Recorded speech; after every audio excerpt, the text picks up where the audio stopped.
Okay, so we've got two buttons hooked up with an accelerometer using the Y and Z axis from it, and then we're passing that through a series of gates. So we've got about 6 different modes that we can switch through that'll switch the Y and Z controls as well as the button controls.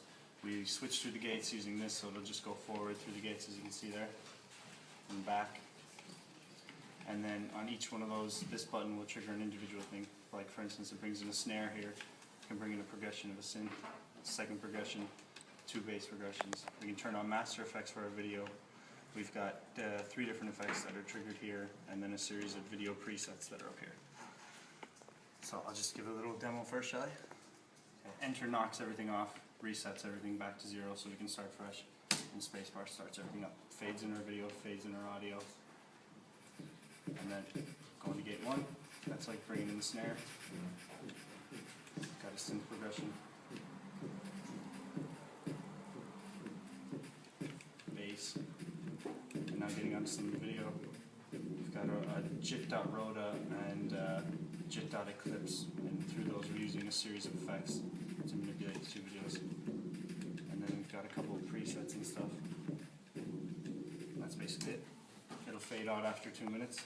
So let's talk about the Arduino patch here. First, we as you can see here in this segment, it says the highs and the lows of the accelerometer and the buttons. So inside here is the accelerometer, and here's the 2 buttons. So, and then if you move down to the code, we have where the data is being split between 7-bit and 3-bit, which will later be recombined in MaximSP, recombined as 10-bit once again. So as you can see, we're getting information through. It's moving the axes. We have an X, a Y, and a Z. We only use the Y and the Z because we're only restrictions in the brief, and also have 2 digital switch coming through, which one is the black switch and one is the red switch, and the red switch will actually be used to toggle, as you can see in a second, gates down here at the bottom. Red switch will toggle through these, like so, and our black switch, which for the sake of this performance video making, I'm going to be using a key on the keyboard because it's acting up at the moment, the actual button. So, as information passes into our axes here, Y and Z, these will all be sent down here. As you can see, just up at the gates, here, that's all Z, Z, Z, and here's Y, Y, Y, Y. These actually open up in pairs, so as I go through it, only information solely passes through these gates, as you can see, like this. So only information passes through, and as it comes out the other side, they will be mapped to different areas of the patch, to different things. Same rule applies for the button. So if I go back here to gate 1, just for the sake of simplicity. So as you can see, I'm pressing the button, information will be set through. To concentrate on what this button does first, I suppose, these will send bangs to different segments of the code. So this, snare, synth, bass, they're all being sent up here to the sub patches in here. So by pressing the button, if that gate was open, it would, in this case, bring in the snare. Yeah, there we go, we'll bring it in. The sequencer would obviously be running because it's set up when spacebar is pushed to start, the sequencer automatically runs. So pressing that would knock them off again. Same rule applies to for the other sequencers, except there's progression in some of the instruments. So the more you push the buttons, the more will come on, and vice versa. They'll knock each other off. So also, let's concentrate in this gate here. So we have Z information coming through into this gate and into a carrier, a reverb information from CSound. There'll be different segments being changed for CSound as well via the X and the Y, Z and the Y axis, like carrier frequency here, I think it's flanger up there.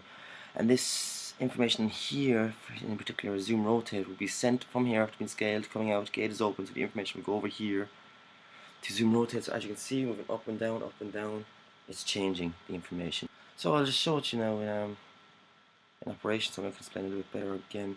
There's your sound, pushing a button. I won't use this one because it's not working, but B, I use the key, tapping out the snare, progression.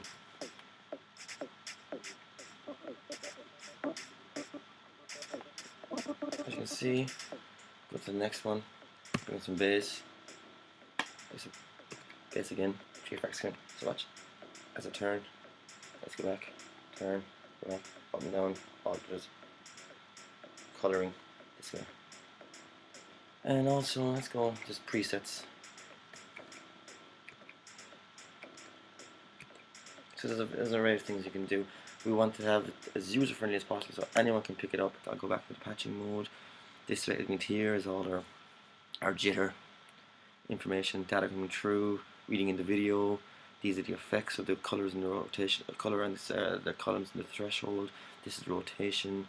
This is the big window where everything gets combined. Auto mixer here, auto fade out, contrast wise and audio wise. I think that's everything. CSound segment here. Yeah, so that's all I'm going to discuss right now. Thank you very much.